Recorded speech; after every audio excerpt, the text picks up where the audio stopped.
सभी भक्तों का प्रतिदिवसीय श्री चैतन्य चरितामृत कक्षा में स्वागत करते हैं। हम श्रृंखला में श्री चैतन्य चरितामृत मध्य लीला 20वें अध्याय के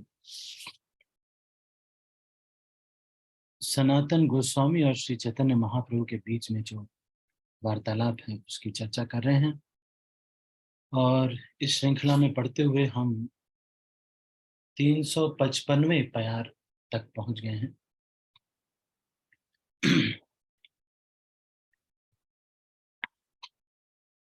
355वां प्यार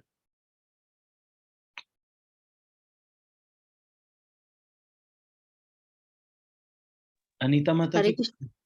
हरे कृष्ण प्रभु जी, दंडवत प्रणाम प्रभु जी। 353 प्रभु जी। अच्छा अच्छा, ठीक।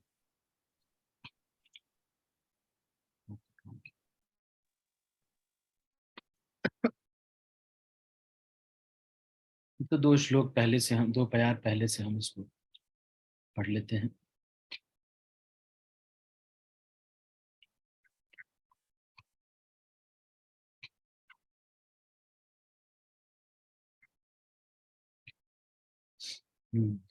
सही बात है। 353 सर्वज्ञ मुनिर्वाक्य शास्त्र परमाण आमास बाजी विरहय शास्त्र द्वारा ज्ञान। कितने अच्छे हैं कृष्णदास कविराज गोस्वामी। कृष्णदास कविराज गोस्वामी, देखिए आप, इतने मतलब ऐसी स्थिति में भी, इतनी एज होने के बावजूद भी 107 वर्ष, इतनी एज होने के बाद भी सारा रिदम में लिख रहे हैं, गा सकते हैं इसको। सर्वज्ञ महामुनि व्यासदेव द्वारा रचित वैदिक ग्रंथ सारे आध्यात्मिक अस्तित्व के प्रमाण। इन्हीं प्रामाणिक शास्त्रों के द्वारा सारे बद्ध जीव ज्ञान प्राप्त कर सकते हैं। चलो, आप में से कोई बता सकता है, कोई अगर आपको कहता है कि ये सब जो शास्त्र हैं ये तो सारे किसी ने मनगढ़ंत तरीके से बस लिख दिया है, तो आप कैसे प्रूव करोगे? कोई बताएगा कि ये शास्त्र अपौरुषेय हैं और इसमें जो भी लिखा है वो सच है, या कैसे प्रूव करोगे आप?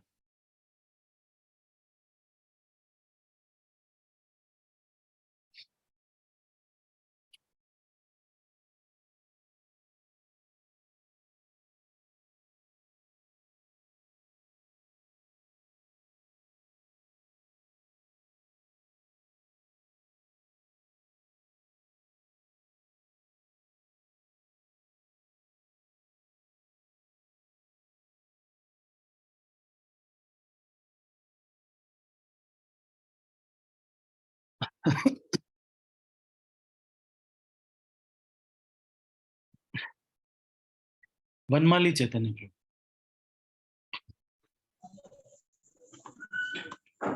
हरे कृष्णा प्रभु जी, दंडवत प्रणाम।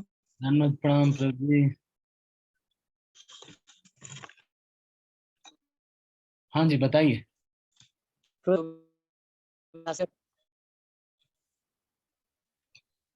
सॉरी प्रभु जी, सुनाई आ रहा है क्या प्रभु जी? अब आ रहा है, पहले थोड़ा कट रहा था। ओके, हम उनको बता सकते हैं, शिष्य फॉलो करते हैं और ये गुरु शिष्य परंपरा से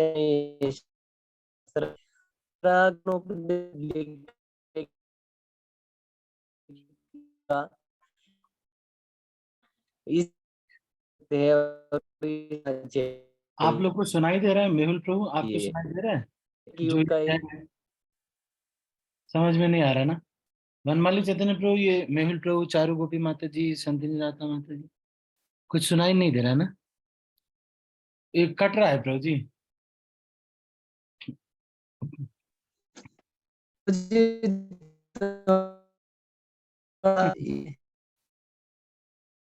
वो नहीं आ पा रहा। प्रभु जी, हरे कृष्णा। बाहर आना पड़ेगा शायद, कोई एरिया जहाँ पर क्या, कोई ऐसा जगह जहाँ पर नेटवर्क अच्छा हो। ठीक है, मैं संधिनी राधा माता जी, हरे कृष्णा प्रभु जी, धन्यवाद प्रभु। धन्यवाद। सबसे पहले तो प्रभु जी ये गुरु परंपरा से चलते आ रहा है, तो हम उस तरह से भी एक्सप्लेन दे सकते हैं कि ये प्रामाणिक है। हाँ और हाँ, ये चार वेद में से भी उसका भी हम दे सकते हैं प्रभु जी। साम वेद, ऋग्वेद, यजुर्वेद, हम्म। वैसा भी दे सकते हैं प्रभु जी। और ये ज्ञान गुरु शिष्य परंपरा से चलते आ रहा है, जैसा कि भगवत गीता में 4थे अध्याय में लिखा है। ठीक है, ठीक है। किसी सामान्य व्यक्ति, मतलब एक सब्जी वाला आपसे कहता है कि भैया देखिए ऐसा है, ये सब जो बाबा जी लोग सब किताब पढ़ते हैं ना, सब बेकार है। अरे अपने अपने फायदे के लिए लिख दिए हैं, उसी में लिखा हुआ है सब, अपने अपने फायदे के लिए लिख दिए हैं। ऐसे जब कोई कहता, आप उनको कहेंगे कि ये गुरु परंपरा से आ रहा है, तो वो कहेगा हम क्या जाने गुरु परंपरा, हमको तो ये है कि भाई बाबा जी लोग सब अपने मतलब के लिए लिख दिए हैं। पावनी ज्योति माता जी, हरे कृष्ण प्रभु, दंडवत प्रणाम। धन्यवाद प्रणाम। प्रभु जी उन्हें एक उदाहरण देंगे, जैसा कोई अब हम एक चीज खरीदते हैं तो उनके साथ एक एक आता है उनके साथ जो पेपर कि उसे कैसे यूज किया जाए, कैसे करें। तो वैसे हमें मानव शरीर मिला तो हमारे साथ एक ग्रंथ भी आए, स्वयं व्यासदेव ने लिखा है, ये स्वयं भगवान के अवतार है, और ये जो गुरु परंपरा से है। अच्छा, तो ऐसे एक मैनुअल है ना? नहीं, यस प्रभु जी। ठीक है, मैनुअल है। तो वो भी कोई, तो ये तो कोई इंसान ने कोई किताब लेके आएगा, कहेगा ये है मेरा मैनुअल। मान लो वो लेके आया मनोरमा, तो कह दिया कि ये मेरा मैनुअल है। मनोरमा एक, आपको नहीं पता होगा लेकिन मनोरमा एक मैगजीन है जिसमें ऐसे ही कहानियां होती है, और उसमें लेडीज की सारी चीजें, मतलब जैसे कि वो कुकिंग की और मेकअप की चीजें बनती, वो लेके आता है और वो कहता है कि भाई देखो यही है, और क्या। तब आप क्या बोलते हैं? ठीक है, मैं और भक्तों से पूछता हूँ। मेहुल प्रभु, आपका क्या विचार है प्रभु सब्जी वाले के लिए? हरे कृष्ण रोटी देवता प्रणाम प्रभु नाम? जी। और ये हम शास्त्रों से ऐसे उद्धरण कोट कर सकते हैं उनके सामने जो ऑलरेडी हो चुके हैं इन द पास्ट, और ये ग्रंथ तो बहुत पहले लिखे गए थे। जैसे बुद्ध अवतार ऑलरेडी आ चुका है, और जैसे अब कलयुग में जैसे श्री श्रीमद् भागवतम के 12वें स्कंद में दूसरे अध्याय में वर्णन है, कलयुग में लोगों की एज काफी कम हो जाएगी। कलयुग में ऐसे स्त्रियां होंगी जिनके बाल ऐसे होंगे, ऐसे मतलब सब कुछ लोगों के पूरा पूरा बताया गया है। और वास्तव में कलयुग में हम जी रहे हैं, सब देख पा रहे हैं कि हाँ ये वास्तव में सत्य है, शास्त्र में बताया गया है। तो उनको वैसे एग्जाम्पल दे के हम उनको कन्विंस कर सकते हैं, जो कि वो समझ पाए कि हाँ ये हमारे साथ हो चुका है, हमारे साथ हो रहा है ऑलरेडी। कलयुग के ये सिम्टम्स हैं शास्त्र में बताए गए हैं। और फिर ये सब कुछ बताने के बाद उनको हम ये कह सकते हैं कि हाँ जैसे अगर ये सब कुछ सत्य है, तो ये सब भी जो आने वाली घटनाएं हैं ये भी सत्य है। और समय के साथ चलते हुए तो ये सब सत्य होंगी। अपौरुषीय है सारे ग्रंथ। हाँ, बहुत अच्छा। तो इस तरह से जो सामान्य व्यक्ति है उसको समझाया जा सकता है। हरे कृष्ण। हरे कृष्णा, धन्यवाद। जो सब लोगों ने बताया सब सही है कि प्रामाणिक गुरु परंपरा से आ रहा है। और जैसे पावनी ज्योति माता जी ने, वनमाली चैतन्य प्रभु ने बताया कि भाई सुंदरी राधा माता जी ने बताया, और मेहुल प्रभु ने बताया। तो मेहुल प्रभु ने अलग पॉइंट बताया कि हम उनको ये बता सकते हैं कि जो दुनिया में जो चीजें हो रही हैं उसको साफ साफ हम देख रहे हैं कि शास्त्रों में हो रहा है ना। जैसे माता जी ने बताया कि ये मैनुअल है, तो मैनुअल हर एक व्यक्ति उसके साथ मिलता है। तो आप मैच कर सकते हैं मैनुअल को, जो दुनिया में हो रहा है मैनुअल में लिखा हुआ है कि नहीं। तो मैनुअल में जब लिखा हुआ है तो साफ पता चल रहा है कि एसी मशीन का मैनुअल है कि नहीं। जब मैनुअल आप देखेंगे तो सबसे पहले उसमें फोटो बनी होती है, उसमें बताया जाता है कि यहाँ पर ऐसे एक तीर बना होता है, यहाँ पर एक रिवर्स नॉब है, यहाँ पर फॉरवर्ड नॉब है, यहाँ पर स्विच ऑफ है, ये बटन है। फिर जब आप मैच करते हैं तो उसमें देखते हैं कि अच्छा यहीं पे है ये तो स्विच ऑफ, ओ अच्छा यही है रिवर्स, अच्छा ऐसे वॉशिंग मशीन चलानी है, ओके ओके। तो अब उसी वॉशिंग मशीन में लिखा हुआ है कि देखो ऐसा है, इसमें जो है गोल गोल घूमेगा तो सही, पर ये मिक्सर नहीं है, इसमें मसाला नहीं पीसना है। तो आप समझ जाएंगे, हाँ ठीक है, ये काम नहीं करना है इसमें। लेकिन किसी ने बोला कि गोल तो ये भी घूमता है, गोल तो मिक्सी भी घूमती, ज्यादा मसाला इसमें पीस सकते हैं क्या? अगर कम मसाला उसमें पीसते हैं तो ज्यादा मसाला इसमें पीस सकते हैं। तो फिर क्या होगा? हरी बोल हो जाए, है कि नहीं? तो ये जिंदगी का हमने जिंदगी की वॉशिंग मशीन से सब्जी नहीं काटनी, है कि नहीं? इससे फिर क्या होगा? मैनुअल के अनुसार, मैनुअल में श्रद्धा होने चाहिए। जब इसमें श्रद्धा होगी ये गुरु परंपरा की शक्ति प्राप्त करेगा। ये सब सच लिखा हुआ। अभी मैं कुछ दिन पहले गया था, मार्ग एक कमरू नाग करके एक मंदिर है यहाँ पर। तो सारे मंडी के सारे कांग्रेगेशन डिवोटीज थे, 100 डिवोटीज थे। तो हम लोग सब लोग गए थे। तो हमने देखा कि तो इन लोगों ने बोला कि प्रभु जी वहां पर उस कमरू नाग की विशेषता बताइएगा। मैंने सोचा कि कमरू नाग कहीं सुना नहीं, कोई देवता या कुछ, क्या मिलेगा?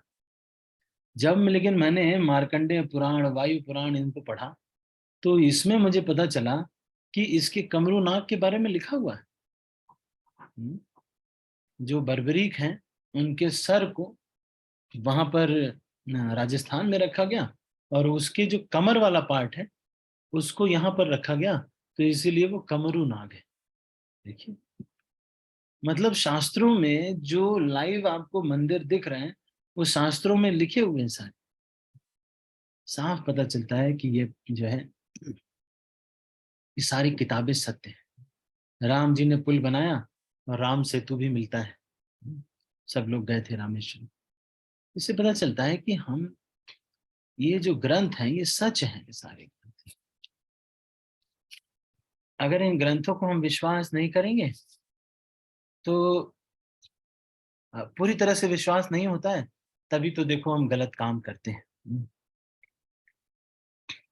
ठीक है, आप में से कितने लोगों ने हेल वाली वीडियो देखी है? नरक वाली वीडियो एक बार मैंने शेयर की थी, नरक की वीडियो।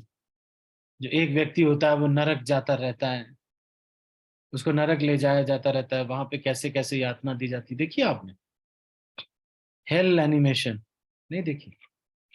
मतलब ऐसे कोई गलत बात नहीं है अगर आपने नहीं देखी, लेकिन देखना चाहिए एक बार। अब आप लोग, छोटे बच्चों को तो नहीं, पर आप सब लोग देख सकते हैं कैसे एक व्यक्ति को, ये सब वर्णन वहां पे शास्त्रों में मिला हुआ है। जो चोरी करता है, जो कुछ करता है उसका ये जो है। तो आप इसको शेयर कर देना। वनमाली चैतन्य प्रभु, आप चाहे आपने देखी है, आप शेयर कर दीजिएगा। इंटरनेट पे लिखेंगे ना हेल एनिमेशन तो वीडियो आ जाएगा, तो उसको आपने शेयर कर दीजिएगा। तो ये सब सच है। कई बार कुछ बच्चे मिलते हैं, वो बताते हैं कि मुझे ऐसे ही लोग लेने आए थे।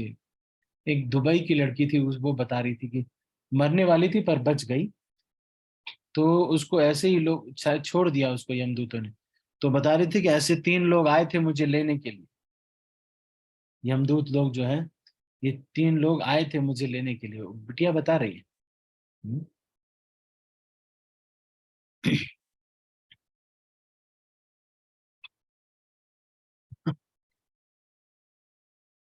मूर्ख लोग उनके दिमाग में जो कुछ गढ़ के ज्ञान की कल्पना करने का प्रयास करते हैं, किंतु यह ज्ञान की सही विधि नहीं है। ज्ञान तो शब्द प्रमाण होता है, वैदिक साहित्य से प्राप्त प्रमाण होता है। श्री व्यासदेव महामुनि कहलाते हैं, वे व्यासदेव भी कहलाते हैं क्योंकि उन्होंने अनेक शास्त्रों की रचना की। अच्छा, ये जो महामुनि शब्द है ये केवल व्यासदेव के लिए नहीं आता, यहाँ पे तो भले लिखा हुआ है, लेकिन एक बार His Grace एक ये महामुनि शब्द है, ये केवल व्यासदेव के लिए नहीं आता है, ये भगवान कृष्ण के लिए भी आता है।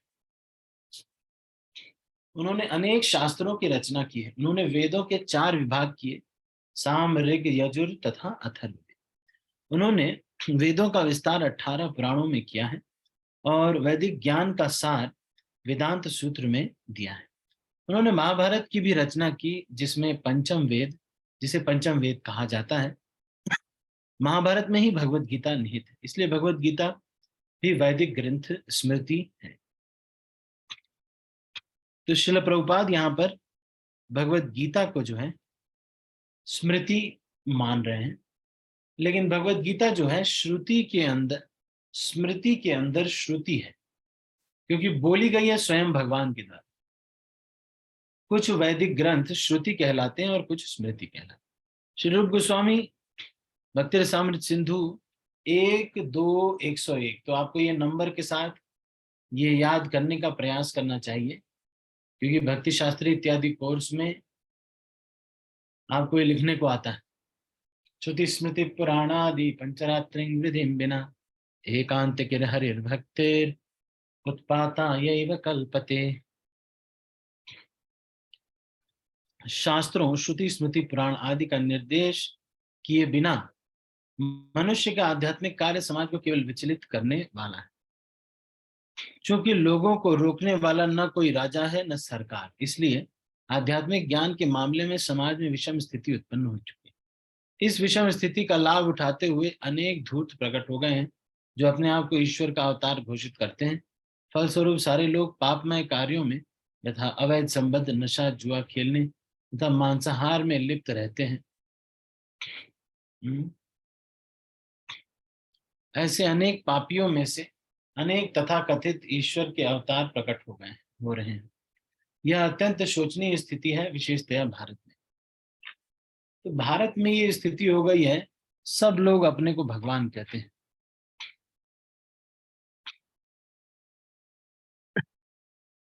आप में से कोई सिद्ध कर सकता है? मान लो कोई व्यक्ति है, वो योग वगैरह करता है, योगा वगैरह सिखाता है और सबको कहता है कि भाई इसी योग से अध्याय 10 श्री भगवान का ऐश्वर्य, श्री भगवान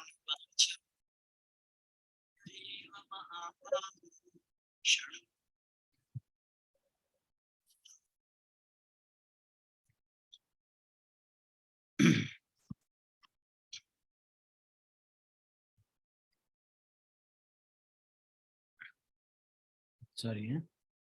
आप में से कोई ऐसे बता सकता है? मान लो कोई है, कोई बाबा जी है या कोई है, वो कुछ योग वगैरह कराते हैं, एक्सरसाइज वगैरह कराते हैं, ऐसे ऐसे कराते हैं, थोड़ा ऐसे हाथ घुमाते हैं, फिर ऐसे गला घुमाते हैं आपसे, फिर उसके बाद थोड़ा सांस लेना सिखाते हैं, फिर कहते हैं कपालभाति करो, फिर ऐसे हाथ रखवाते हैं, फिर कहते हैं कि ओम बोलो ओम, फिर उसके बाद कहते हैं कि भाई इसी से भगवान प्राप्त हो जाएंगे और कुछ नहीं, बस मैं तुम्हारा गुरु हूं और इसी से भगवान मिल जाएंगे।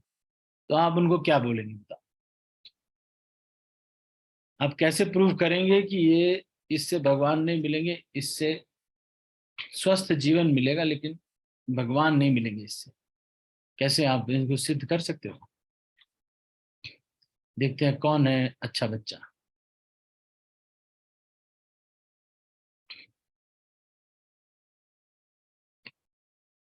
क्वेश्चन ध्यान से सुनना है। एक बाबा जी है, बढ़िया एकदम सैफरॉन में पहन के आते हैं और वो आपको योगा वगैरह सिखाते हैं, ओम वगैरह सिखाते हैं।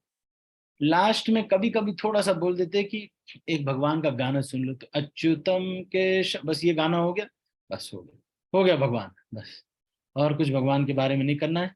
बस दिन भर योगा करो, एक्सरसाइज करो, कभी टेढ़े खड़े रहो, कभी सीधे खड़े रहो, कभी छत से लटक जाओ, इस तरह से आप करो और फिर लास्ट में अच्युतम केशवम सुन लो, हो गया। तो आप उनको कैसे प्रूव करोगे कि भाई तुमसे ना हो पाएगा?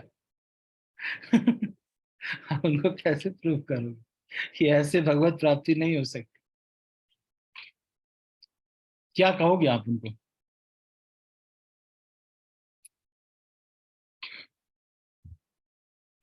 अच्छा, आप लोग विनम्र हो, आप लोग कुछ नहीं कहोगे। जाने दो, हमारे बाबा जी हैं, हम अब आप रहने दीजिए। हमारे बाबा जी हैं, 7 बजे आते हैं। ऐसे ऐसे कहेंगे मतलब।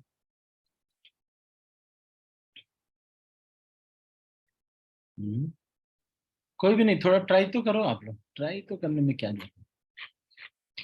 भगवत गीता ले जाने में हम कहते हैं ना, भगवत गीता ले जाने में हम कहते हैं, अरे देखिए, लेना हो तो, नहीं लेना हो तो ठीक है, देखिए तो सही।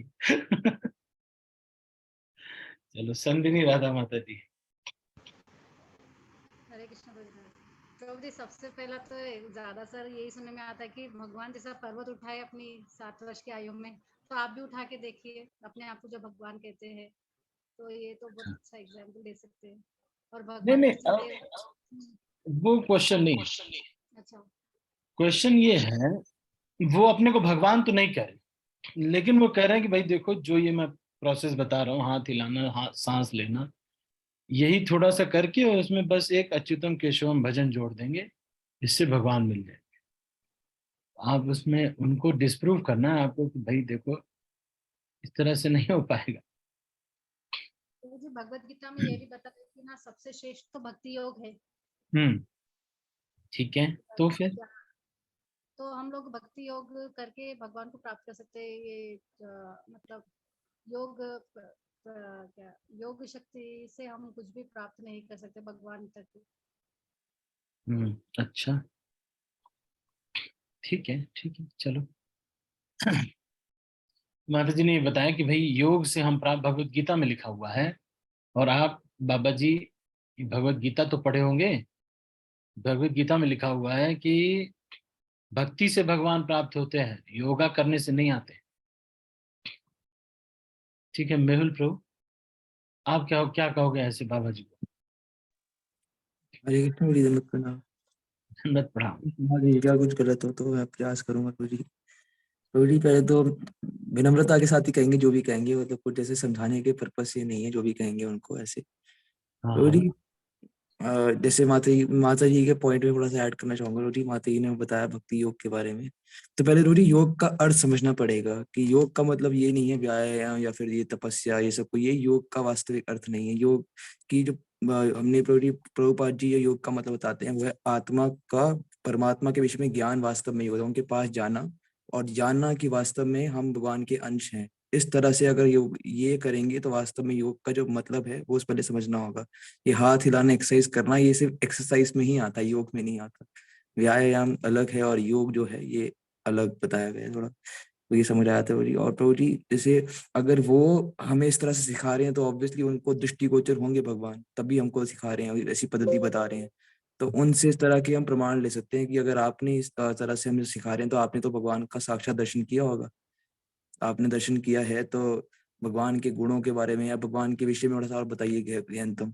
और शास्त्रों से अगर उनका वो जो वर्णन है वो थोड़ा अलग जाता है तो हम बता सकते हैं कि भगवान के विषय में शास्त्रों में यही बताया गया है। इस पद्धति से भगवान को हम प्राप्त कर सकते हैं, ना कि योग व्यायाम के द्वारा।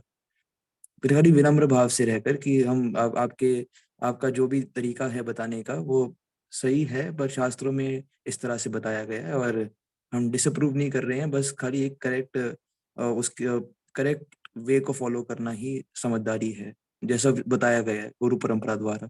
नए नए तरीके निकाल कर तो फिर लॉन्ग प्रोसेस होता है। ठीक है, अभी मैं तो बहुत ज्यादा, एक्चुअली टाइम भी बहुत हो गया, नहीं तो सही। बहुत आनंदपूर्ण डिस्कशन किया जा सकता है। लेकिन अभी क्या है कि समय कम है ना। मैं आपको सब श्रील प्रभुपाद जो बताते हैं वो मैं बता रहा हूँ। To go in the kingdom of God, है ना, kingdom of God requires love of God. Love of God requires service to Him. Pleasure.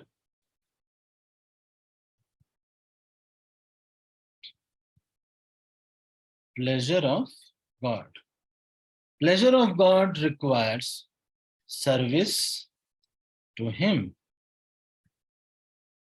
Service to Him requires sacrificing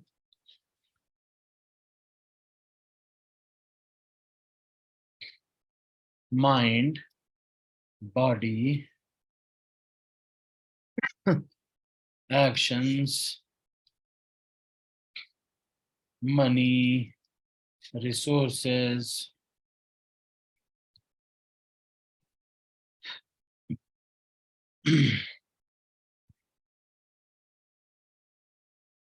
time in his service. तो अगर दिन भर योगा करेंगे तो सेवा कब करेंगे? अगर दिन भर योगा करेंगे तो अगले जन्म में योगा लोक में पहुंच जाएंगे, पतंजलि योग पीठ में आपका जन्म होगा।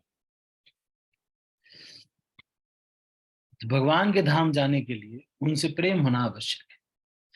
प्रेम किसी से होने का मतलब है, प्रेम किसी व्यक्ति से तभी होता है जब वो प्रसन्न होता है हमसे। आप एक चीज, ये विज्ञान है, प्रेम करना एक बहुत बड़ा विज्ञान है। सारे लोग ये समझते हैं कि फिजिक्स एक विज्ञान है। ये एक बहुत बड़ा भ्रम है। लोग ये सोचते हैं कि वो जो हमने फिजिक्स में पढ़ा कि एक पुली होता है, उसके ऊपर से रस्सी जाती है, फिर वो पाइथागोरस थ्योरम और ये सब विज्ञान है। ये सब विज्ञान नहीं है, ये सब थर्ड क्लास विज्ञान है। इससे क्या मिलेगा आपको? इससे एरिया ऑफ ट्रायंगल मिलता है आपको, बेकार है वो। अगर मान लो कोई चीज त्रिकोण है, मान लो आपको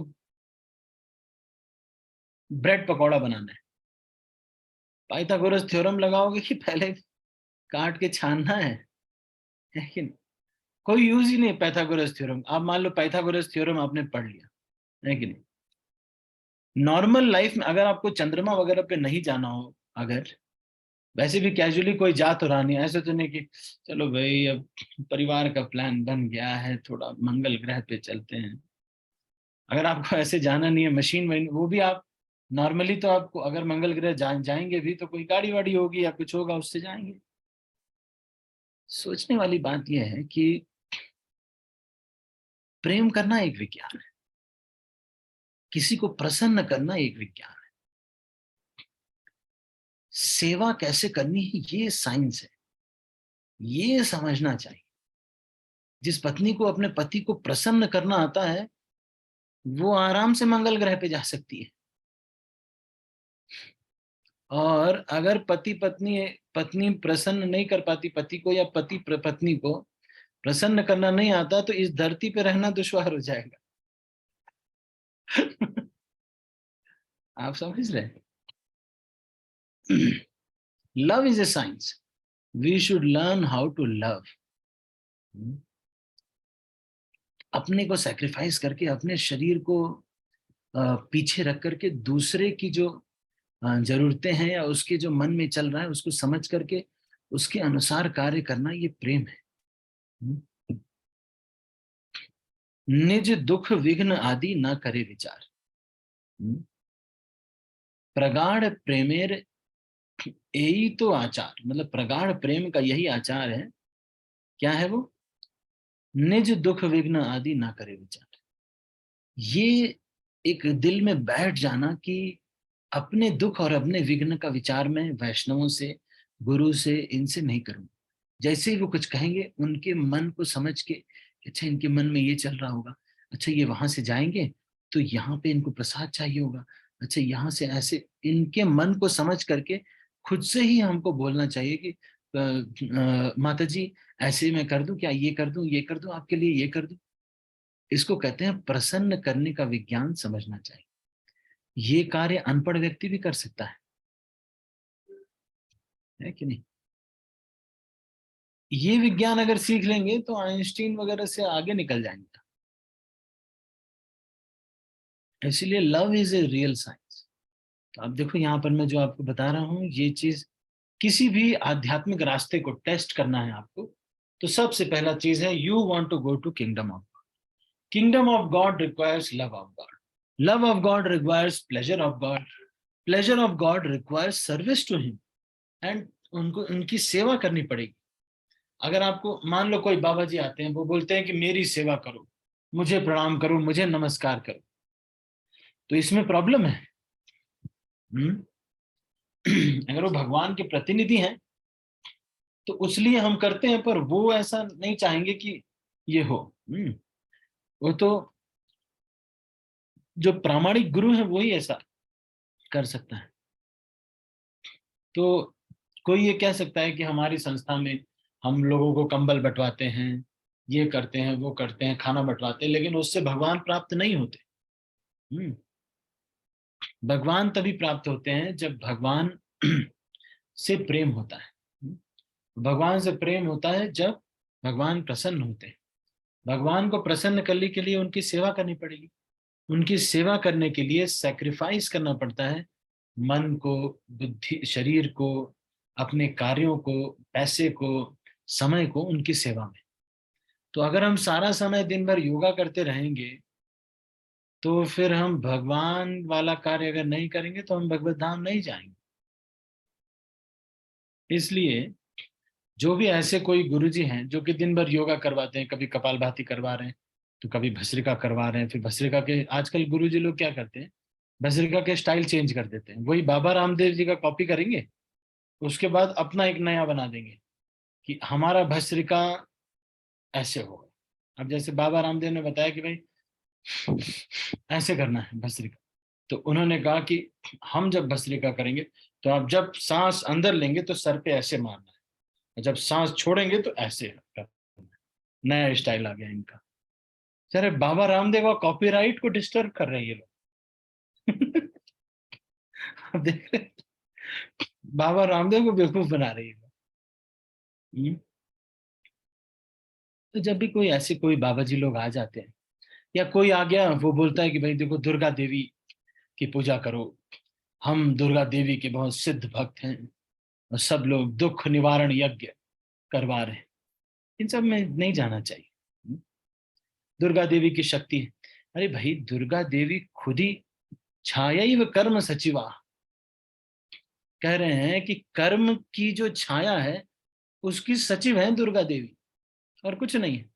आप जो कर्म करते हैं उसी का फल दे देती हैं बस।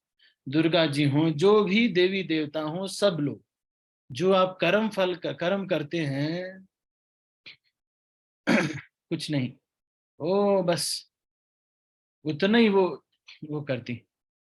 ये श्लोक आप डाल सकते हैं मेहुल प्रभु, ये जो छायैव कर्म सचिवा, और जो मैंने पहले भी श्लोक, अगर आप नेट पे हैं आपके पास तो ये जो बहुत महत्वपूर्ण है उस श्लोक है।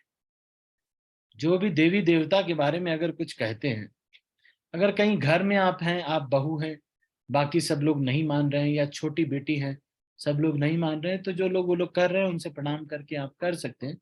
लेकिन आपके अंदर में अगर आपकी चलती है घर में तो आप ये कह सकते हैं कि इसको आवश्यक नहीं है। प्रॉब्लम ये है कि घरों में क्या होता है, अगर कभी कुछ गड़बड़ हो जाता है तो सब लोग कहते हैं इसी ने कहा था, इसी ने कहा था। अब देखो देखो दुर्गा देवी नाराज हो गई ना,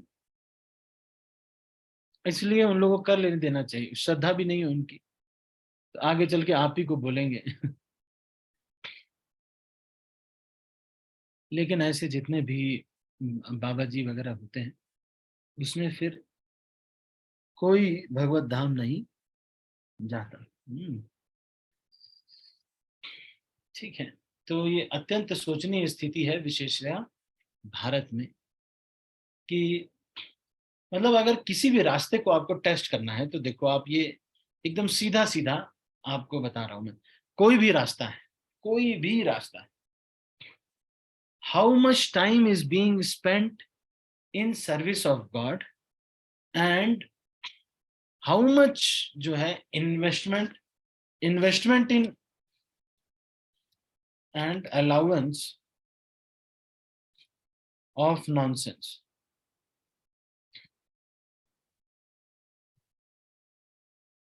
ये भी चेक करना है। एक बार मैं एक जगह पर गया, बुक डिस्ट्रीब्यूशन हम कर रहे थे, पूना की बात है। तो पूना में एक जगह पे मैं गया, चलते चलते बुक डिस्ट्रीब्यूशन करते करते एक फैमिली के पास पहुंचा जो कि हिंदू थी और क्रिश्चियन में कन्वर्ट हो गई थी, और बोल रही थी कि अब हम लोग गॉड को फॉलो करते हैं, भगवान को नहीं, अब हम लोग गॉड को फॉलो करते हैं।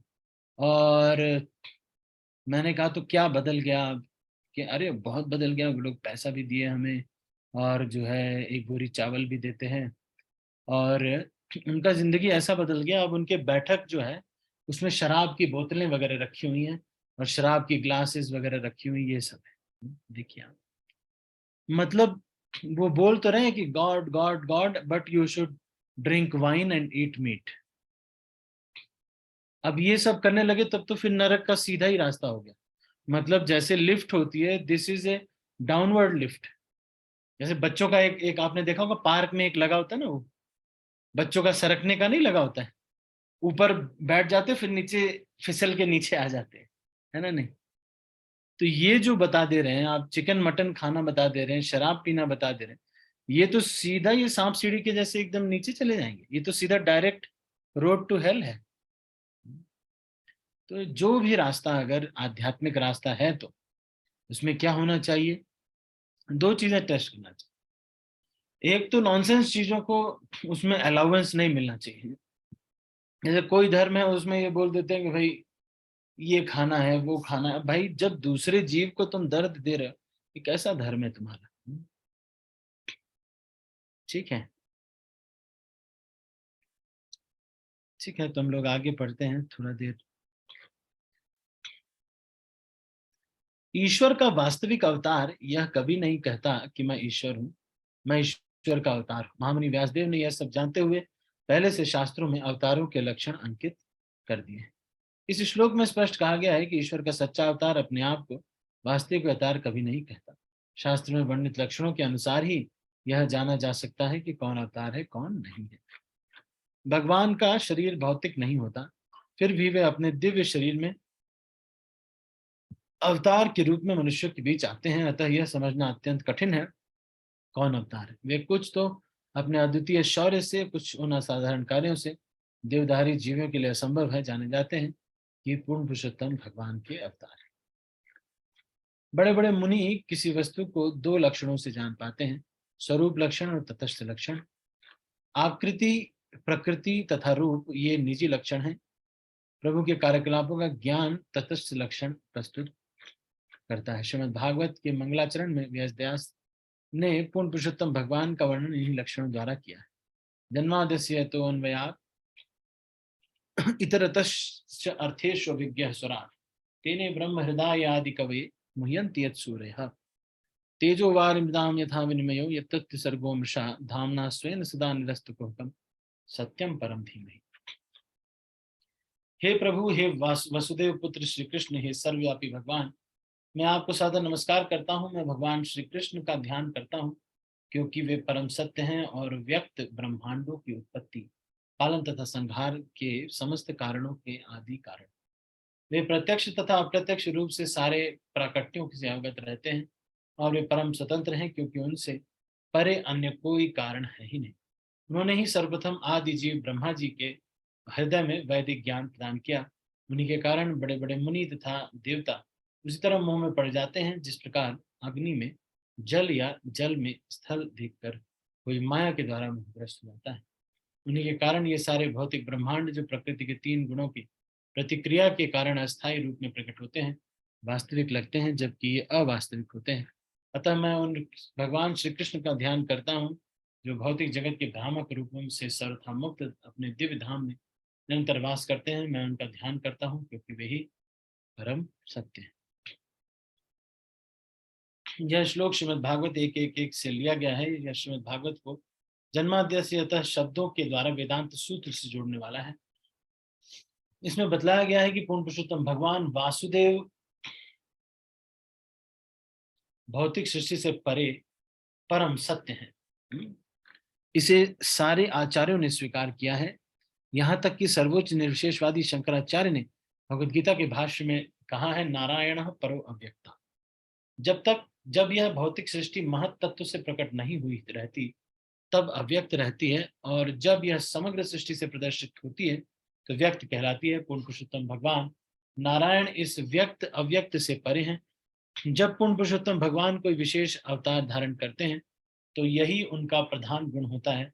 कृष्ण अर्जुन को बतलाते हैं कि यद्यपि वे दोनों इसके पूर्व अनेक बार जन्म ले चुके हैं, किंतु कृष्ण को अपने पूर्व जन्मों का स्मरण है जबकि अर्जुन को कुछ भी स्मरण नहीं है।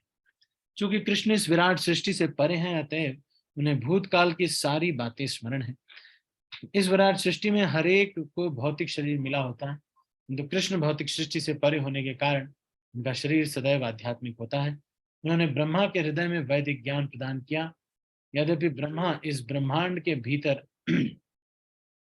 सबसे महत्वपूर्ण और उन्नत पुरुष हैं, किंतु उन्हें इसका स्मरण नहीं था कि अपने विगत जीवन में उन्होंने क्या क्या किया है। अतः कृष्ण को उनके हृदय के भीतर में स्मरण दिलाना पड़ा। इस तरह प्रेरित होकर ब्रह्मा ने अखिल ब्रह्मांड की रचना की। भूतकाल के विषय में हर बात स्मरण रखना तथा सृष्टि करने के लिए ब्रह्मा को प्रेरित करना, ये स्वरूप लक्षण तथा तटस्थ लक्षण के ज्वलंत उदाहरण है। तो स्मरण रखना और सृष्टि करने के लिए ब्रह्मा को प्रेरित करना, तो ये स्वरूप लक्षण है और तटस्थ लक्षण है। तो ठीक है, अभी बहुत समय नहीं लेंगे, आज हम इसको यहीं पर समाप्त करेंगे। अभी मैं आपसे कुछ प्रश्न पूछूंगा, आप इसके उत्तर देने का प्रयास कीजिएगा, ठीक है?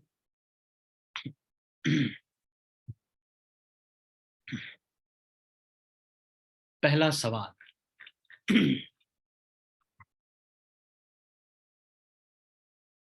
नारायण परो अव्यक्ता, ये कथन किसका है?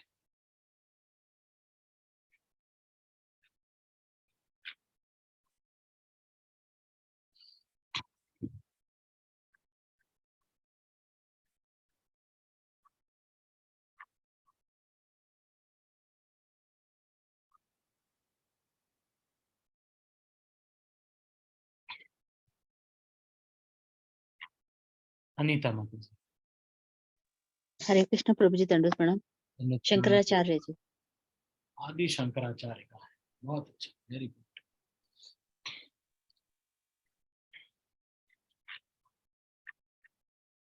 ठीक है,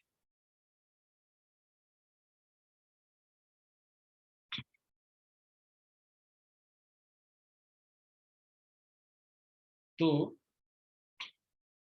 भगवान के स्वरूप लक्षण जो हैं, स्वरूप लक्षण किसी वस्तु को जानना दो लक्षणों से जाना जाता है, एक स्वरूप लक्षण और तटस्थ लक्षण। तो स्वरूप लक्षण क्या है और तटस्थ लक्षण क्या है? स्वरूप लक्षण में क्या क्या आता है और तटस्थ लक्षण में क्या क्या आता है? कौन बता सकता है?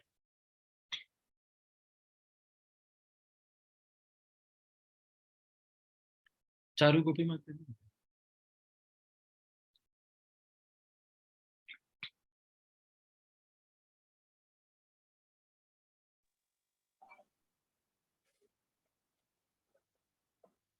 भूतकाल, हरे कृष्ण प्रभु जी। हाँ हाँ, भूतकाल के विषय में हर बात स्मरण रखना तथा सृष्टि के लिए ब्रह्मा को प्रेरित करना, ये स्वरूप लक्षण तथा तटस्थ लक्षण के ज्वलंत उदाहरण है। अच्छा, नहीं नहीं, ठीक है, चलिए, अच्छा ठीक है। और कोई बताएंगे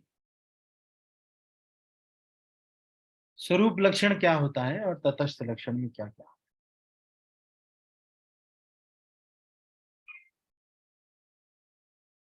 अनीता माता जी।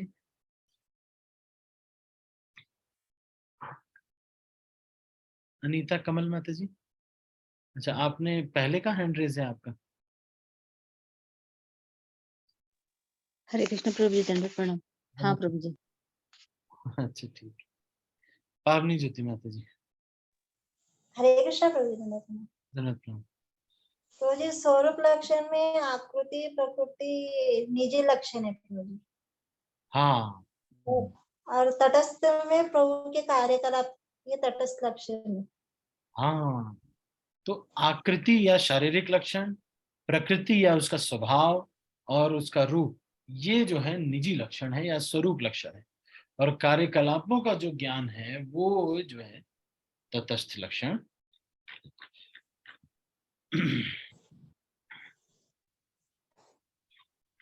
ठीक है, म्यूट कर लीजिए और सभी लोग हाथ नीचे कर लीजिए।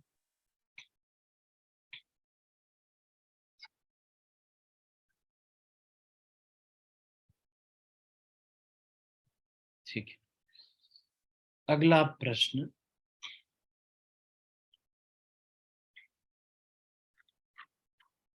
हम्म,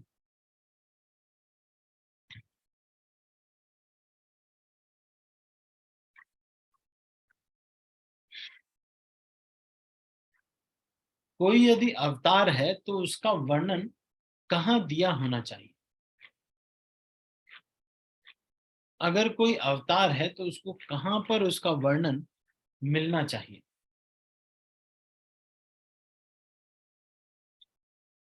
मेहुल प्रभु।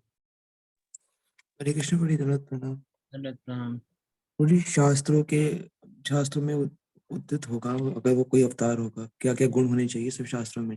व्यास देव के द्वारा रचित जो शास्त्र हैं उसमें ऐसे तो बहुत सारे, जैसे आप देखेंगे साईं बाबा जो हैं उनके बारे में वर्णन जो है एक साईं चरित करके ग्रंथ लिखा है, उसमें इन्होंने लिख दिया है, पर वो ग्रंथ व्यास देव ने नहीं लिखा है।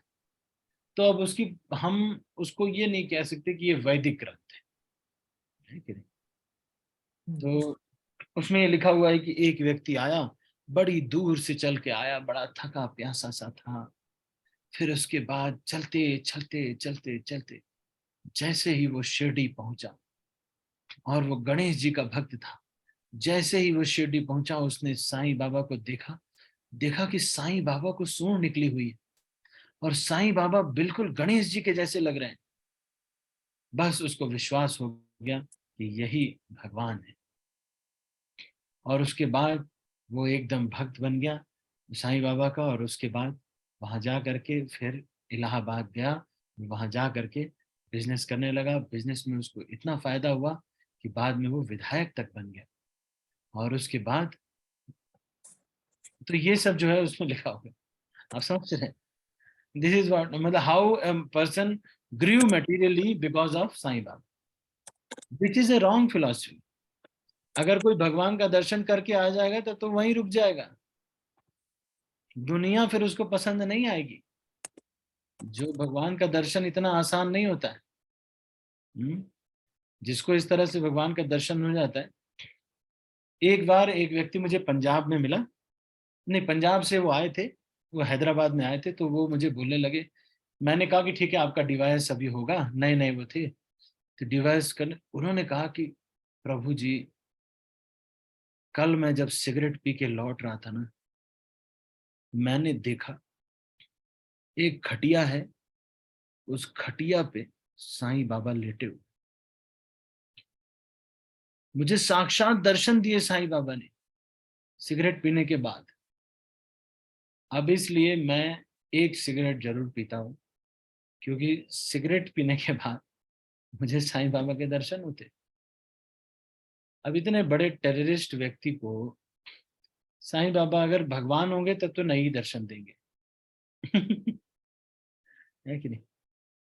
तो इस बात को समझना है कि भगवान इतने सस्ते नहीं है कि आप बस आएंगे सिगरेट विगरेट पी के आए और उसके बाद एकाएक से आकर के चिकन विकन खा के आए, एकाएक से देख रहे हैं भगवान सामने खड़े हैं। ऐसा नहीं होता है ना? नहीं। जिन लोगों का कहा जाता है कि उनके ऊपर अहेतु की कृपा हुई है, जाके उनका हिस्ट्री देखिएगा, उनकी हिस्ट्री देखेंगे, सुदामा की हिस्ट्री, सुदामा का पिछले जीवन को देखेंगे तो पता चलेगा ये है सुदामा जो दान नहीं करता है। सुदामा ने स्वयं ही ये वरदान मांगा था कि मैं धन नहीं चाहता। सुदामा ने स्पेशली ये मांगा था क्योंकि धन से दिमाग खराब हो जाता। तो सुदामा ने स्पेशली पिछले जन्म में ये वरदान मांगा था कि मैं धन नहीं चाहता, इसलिए अगले जन्म में प्रहलाद महाराज पिछले जन्म में क्या थे, सब लोग पीछे जन्म में कुछ रहे हैं। इतना आसान नहीं है कि भगवान का दर्शन हो जाए, है ना? ठीक है, तो आज हम इसको यहीं पर समाप्त करते हैं। आपका कोई अगर प्रश्न है किसी का तो आप हैंड रेज कर सकते हैं।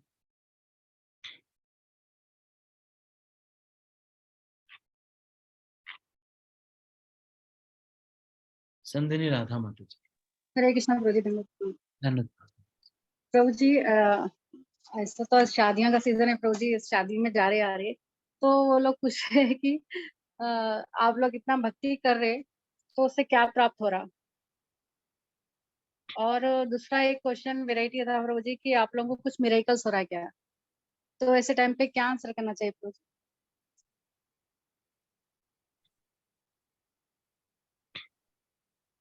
और भक्ति करने से कुछ घाटा तो हो नहीं रहा है, मोटे तो हम हैं ही। आप प्याज खाते हैं तब भी आप मोटे हैं, हम प्याज नहीं खाते तो भी हम मोटे हैं, है कि नहीं? और भक्ति नहीं करने से कोई बहुत ज्यादा फायदा भी नहीं होता है। वही रहता है, रोज सुबह उठो, इडली सांभर खा लो, फिर जाओ, फिर अपना नौकरी पे जाओ, शाम को आओ, वही रिश्तेदारों के बारे में बात करो और फिर सो जाओ, फिर टीवी देख लो, थोड़ा सा न्यूज के बारे में बात कर लो। यही तो लाइफ होती है, और क्या लाइफ होती है। मैं तो इतने घरों में जा चुका, 17 साल से यही कर रहा हूँ। सब घरों में जाके देखा मैंने, यही शेड्यूल होता है। जो मटेरियलिस्टिक व्यक्ति होता है उसका यही शेड्यूल होता है, सुबह 7-8 बजे तक सब खुजाते खुजाते उठेंगे, 7-8 बजे तक। फिर उसके बाद कहेंगे कि भाई मम्मी, अरे ब्रश कहाँ है मेरा? ये सब चलेगा, अरे मेरा ब्रश ही गायब हो गया। बस फिर थोड़ी देर इधर उधर खोचेंगे, फिर फिर 9 बजे तक सब लोग नाश्ता वास्ता कर लेंगे। भाई चलो नाश्ता कर लिए, अब टीवी चलाओ, टीवी देख लिए, तब तक फिर अपना ऑफिस का टाइम हो गया। ऑफिस अगर है किसी का तो चल गया, नहीं तो फिर सब लोग बात करेंगे कि भाई काम वाली बाई जो है इस रास्ते से क्यों आती है, इसको पीछे के रास्ते से आना चाहिए ना। काम वाली बाई को पीछे के रास्ते से आना चाहिए, आगे वाले रास्ते से क्यों आ रही है। ये सब डिस्कशन होगा। फिर उसके बाद जो दादी वादी होंगी वो थोड़ा सा आस्था चैनल लगा देती हैं बीच में, और थोड़ा सा आस्था चैनल उन्होंने देख लिया, बस फिर उसके बाद शाम को फिर अपना निकलेंगे पड़ोस वड़ोस में, ये सब यही काम है इनका। और फिर शाम को बच्चे खेलने चले जाएंगे, फिर उनके बारे में, पड़ोसियों के बारे में बातें करना। उसके बाद शाम को थोड़ा रात हो जाएगी तो फिर थोड़ा डिस्कशन करेंगे कि आज क्या बनेगा। वो बना करके मटर आलू की सब्जी बना लेंगे, थोड़ा चपाती बना लेंगे। आजकल की वाइफें ज़्यादा बनाती नहीं है कुकिंग वुकिंग, इतना आप मत समझना कि 10-10 आइटमें बन रहे, कुछ नहीं। यहाँ जो वो लोगों के घरों में वो होता है, विग्रह होते हैं ना आज, तो जिनके घर में विग्रह होते हैं उनको तो कुछ तो वो होता है कि आज गौर निताई का बर्थडे है, चलो भाई 5 आइटम बना देते हैं। बाकी बहुत रूखा सूखा खा के लोग जी रहे हैं। यहाँ जो इस्कॉन मंदिर में आप रह रहे हैं, 4 आइटम जब बन जाता है ना उसको फीस्ट बोला जाता है घरों में। इतना कोई आजकल ने जो मॉडर्न, जो आजकल अभी नई नई शादी हो रही है, उनने कभी नहीं बनाना भाई ये सब। पति को प्रसन्न करने का तो कोई औचित्य नहीं, वो तो पहले ही प्रसन्न है, तभी तो हमसे शादी किए, इम्प्रेस थे हमसे। तो पति प्रसन्न करने का तो कोई अब औचित्य ही नहीं है। कोई चाहता ही नहीं कि इनको प्रसन्न करना है। पति के सामने तो इतना अंडर ड्रेस्ड रहते हैं, मतलब एकदम मैक्सी पहन लेंगे और एकदम विदीर्ण अवस्था में, ना लिपस्टिक ना कुछ मेकअप, ऐसा भूत पिशाच के जैसे दिखते हैं पति के साथ। जब दूसरे के सामने जाते हैं तब थोड़ा सज लेते हैं। तो क्या लाइफ है मटेरियल लाइफ, देखो आप, जस्ट सी, कुछ करते ही नहीं है लोग। बस फिर सुबह अपना अच्छे से पेट साफ हो जाएगा तो इसी को वीरता जानेंगे। क्या अच्छा पेट साफ हो गया, बहुत बढ़िया हुआ भाई, आज पेट साफ हो गया। This is the success of material life. वो पेट साफ को सक्सेस समझते, और कुछ नहीं, कुछ है ही नहीं उनके जीवन में, सही बता रहा हूँ। मटेरियल लाइफ में कुछ है ही नहीं, तो इसलिए उनको ये कह सकते हैं कि, अब उनको तो इस तरह से नहीं बोल सकते जिस तरह से मैं आपको बता रहा हूँ, लेकिन बात तो सच है। वही टीवी के बारे में बात करना, और अगर कहीं भगवान होंगे तो सोचो, यहाँ बैठ करके चैतन्य चरितामृत हम डिस्कस कर रहे हैं, जिसकी ज्यादा प्रोबेबिलिटी है कि चैतन्य महाप्रभु आए थे, श्रील प्रभुपाद सारी जगहों पे, अमेरिका वगैरह में प्रचार हुआ है। आप देखो ये हमारे कदम्ब कानन स्वामी महाराज का कीर्तन आप सुनते हो, हरे कृष्ण हरे, अंग्रेज होकर के देखो कैसे कीर्तन कर रहे हैं। कितनी अच्छा, प्रभुपाद की कितनी कृपा है कि नहीं। देखो राधानाथ स्वामी महाराज को देखो, वो पिपीरी, क्या बोलते हैं उसको, हारमोनिका बोलते हैं, हारमोनिका बजा करके नंगे घूम रहे हैं, और बाल इतने बड़े बड़े हैं, देखिए नंगे घूम रहे हैं हारमोनिका बजा के, बस इसलिए कि don't believe anybody about 30। This was the rule in America. ऐसे लोगों जो तमाल कृष्ण महाराज नंगे वहां पर एक ऑडिटोरियम में अकेले लेक्चर सुना, नंगे, पूरा नंगा, और ऐसे लोगों को बदलने वाला ये संकीर्तन आंदोलन है। आप मायापुर जाइए, सब जगह देखिए योग पीठ है। इससे प्रूव नहीं होता कि कृष्ण है, भगवान है। ज्यादातर प्रोबेबिलिटी है कि है। और छोटा सा थोड़ा सा एक चीज छोड़ा है, प्याज लहसुन छोड़ा है, वो भी टमाटर वगैरह से मैनेज हो जाता है, इतना कुछ नहीं रहता है। बढ़िया फीस्ट बनता है मंदिरों में हमारे तो। कहने का मतलब है कुछ ज्यादा लॉस भी नहीं, मतलब आप उनको बोल सकते हैं कि भक्ति करने से जो है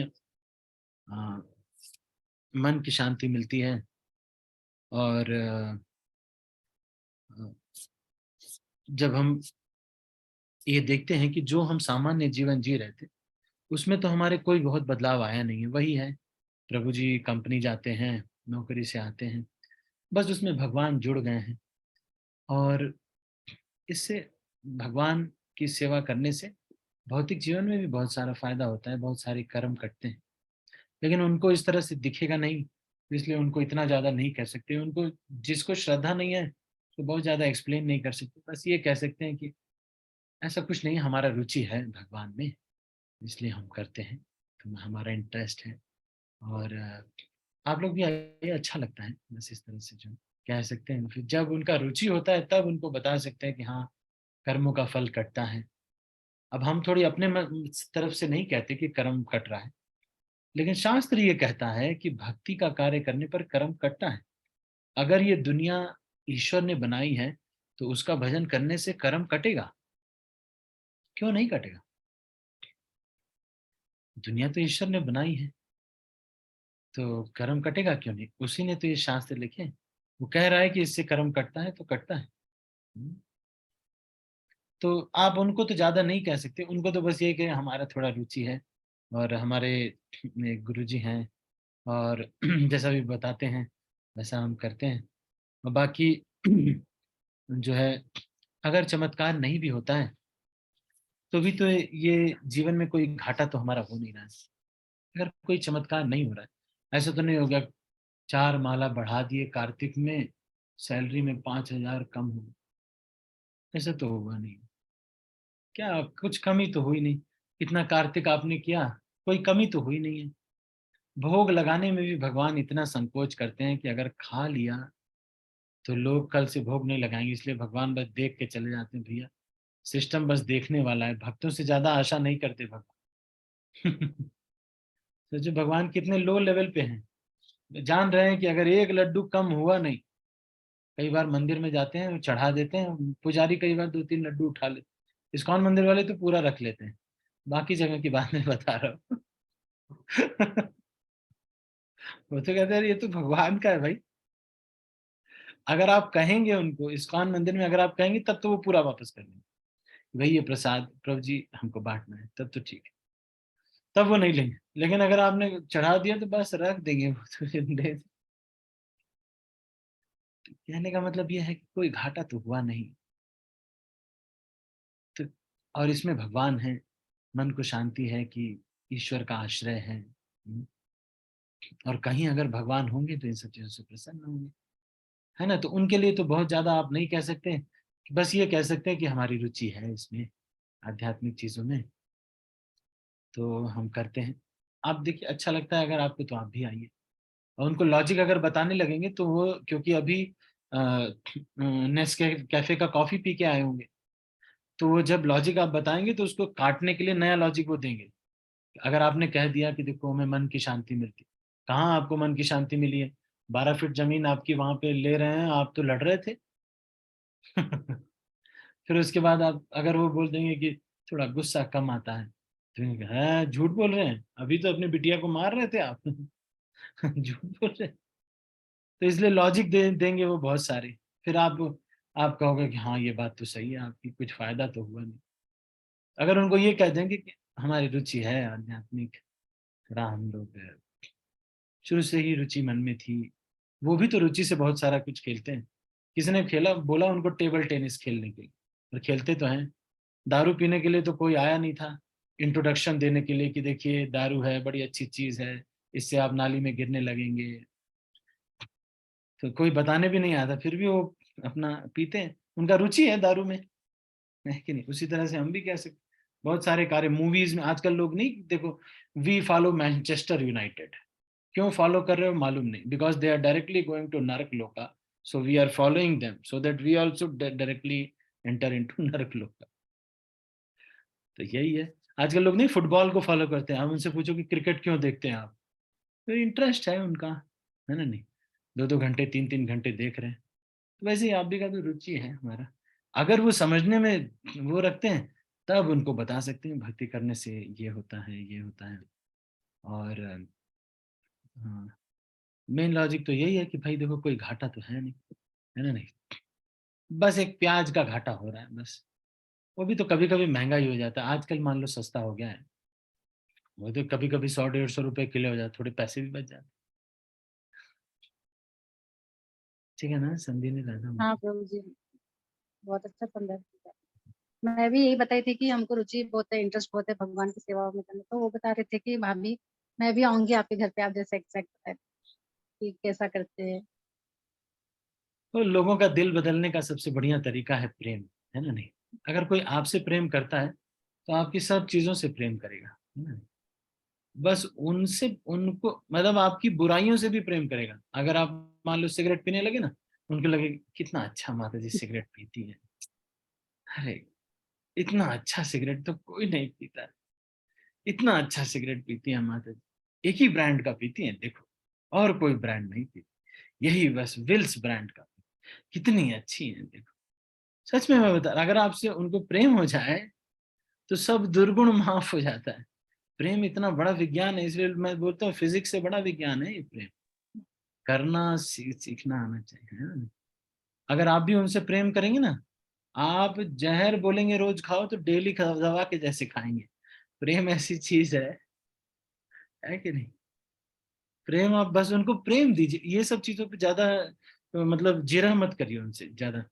वो कोई टॉपिक आ जाए कि भाई साईं बाबा भगवान है कि नहीं, तो आप उनसे नहीं करें है साईं बाबा भगवान नहीं, साईं सच्चरित ग्रंथ सब बेकार है, ये बोलने के बजाय अच्छा साईं बाबा इंटरेस्ट, ठीक है, आइए हमारे घर, धीरे धीरे उनको गौरताई इंट्रोड्यूस कीजिए और धीरे धीरे साईं बाबा कहीं पैकअप हो जाएंगे, प्रसाद खिलाएंगे बढ़िया प्रेम से दिल बदलता है।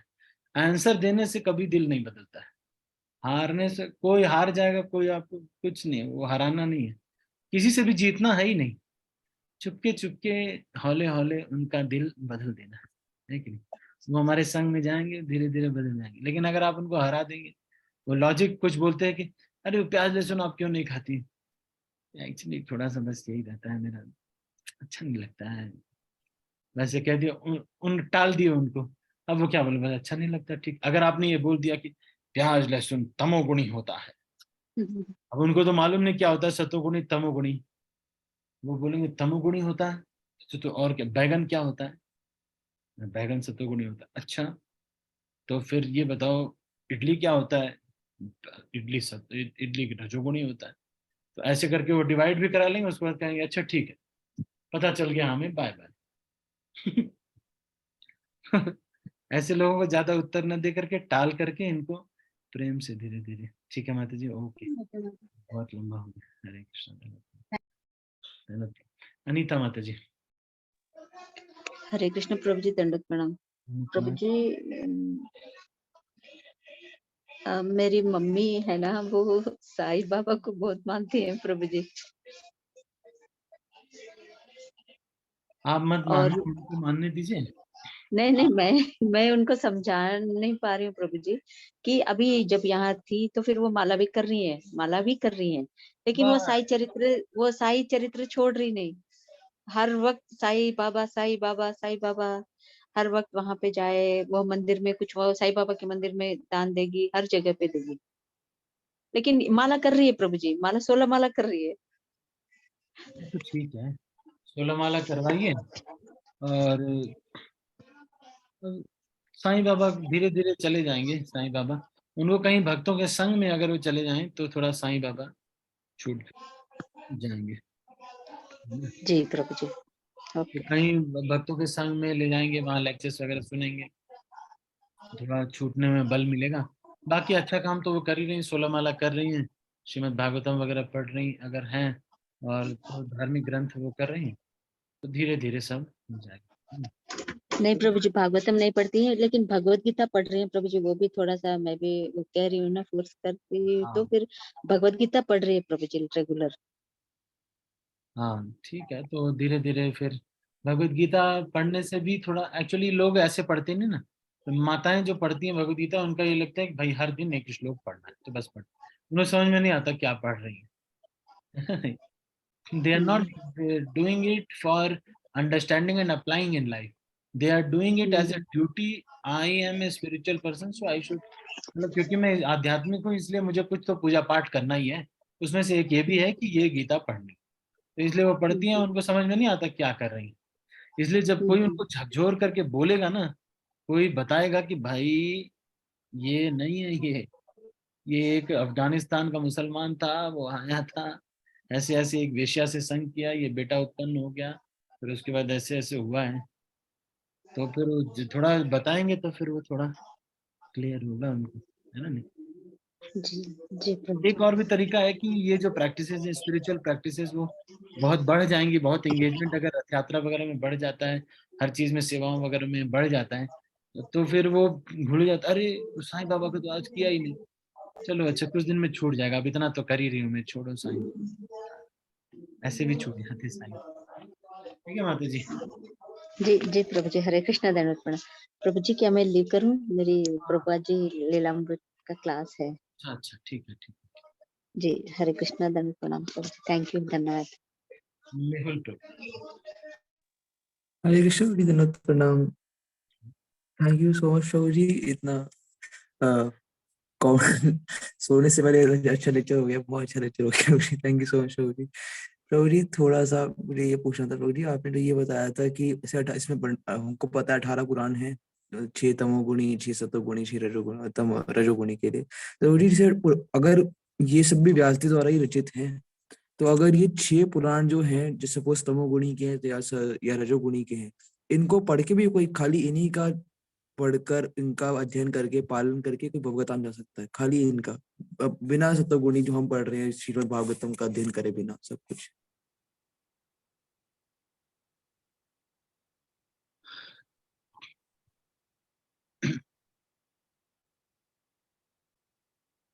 तो बोल तो रहे हैं कि तमोगुणी रहता है शास्त्र, लेकिन उसमें अंत में, लास्ट में, सब जगह पर कहीं ना कहीं वासुदेव का वर्णन आता है, और उसमें बोल देते हैं कि वो भाई भगवान का भजन कीजिए आप, है ना। नहीं, है ना। इति इंद्रस्य, जैसे अग्नि पुराण में बहुत कुछ बताएंगे, लास्ट में एक चैप्टर डाल देंगे कि ये सब वासुदेव के चरण में जो है प्रणाम करते हैं, है कि नहीं, तो भी बता देंगे। तो किसी का भगवत धाम जाना, तो उसके सिद्धांत, किस सिद्धांत को वो तीव्रता से ले रहा है, इस पर निर्भर करता है ना। तो अगर मान लो वो सीरियसली समझ गया कि अग्निदेव बहुत बड़े हैं, वो तो ठीक है, लेकिन अगर वो ये समझ गया कि वासुदेव के चरण में अगर अग्निदेव जा रहे हैं, तो इसका मतलब वासुदेव बड़े हैं, और उतने से ही उसने वासुदेव के चरण को पकड़ लिया, तो भगवत धाम चले जाएगा, है कि नहीं। भगवत धाम जाया जा सकता है, क्योंकि सिद्धांत तो कहीं ना कहीं छोटे और बड़े रूप में दिया होता है, सब जगहों पर दिया होता है। वो वाला श्लोक आता है ना, वेदे रामायणे चैव पुराणे महाभारते तथा आद्यौ अन्ते च मध्ये च हरिः सर्वत्र गीयते। हरिः सर्वत्र गीयते, है कि नहीं। हरि जो है वो तो सर्वत्र कहे गए ही है कि नहीं। तो ये ऐसा नहीं है कि अग्नि पुराण में कहीं कृष्ण का नाम ही नहीं आएगा, ऐसा नहीं। आप श्रीमद् भागवतम को खोल के देखिए, लास्ट में अग्नि पुराण से कितने उद्धरण श्रील प्रभुपाद ने भागवतम में कोट किए। इसका मतलब भागवतम में अग्नि पुराण से कोट किया जाता है, इसका मतलब अग्नि पुराण में भी भगवान के बारे में दिया हुआ है। तो किस सिद्धांत को वो पकड़ लेता है जीवात्मा, इस पर निर्भर करता है। अगर किसी प्रामाणिक गुरु के मार्गदर्शन में अग्नि पुराण पढ़ा जाए, तो भी भगवत धाम जाया जा सकता है, क्योंकि गुरु जी बताएंगे कि भाई देखो, ये 2000 श्लोक बेकार है, ये जो 3 श्लोक आए ना, यही ठीक है। और बस फिर भगवत धाम चला जाएगा। ठीक है मेहुल प्रभु। जी जी प्रभु जी, थैंक यू सो मच प्रभु जी, इतनी सुंदर हरि कथा के लिए thank you so much. Hare Hare Krishna प्रभु जी, धन्यवाद, प्रणाम। हरे कृष्णा, दंडवत प्रणाम। Thank you so much. ठीक है, मैं सब भक्तों को अनम्यूट कर रहा हूँ, आज बहुत समय हो गया। सब भक्त लोग जल्दी सो जाइए। हरे कृष्णा प्रभु जी, दंडवत प्रणाम। हरे कृष्णा प्रभु जी, दंडवत प्रणाम। प्रभु जी, हरे कृष्ण प्रभु जी, दंडवत प्रणाम। हरे कृष्णा प्रभु जी, दंडवत प्रणाम। धन्यवाद प्रभु जी। हरे कृष्णा प्रभु जी, दंडवत प्रणाम।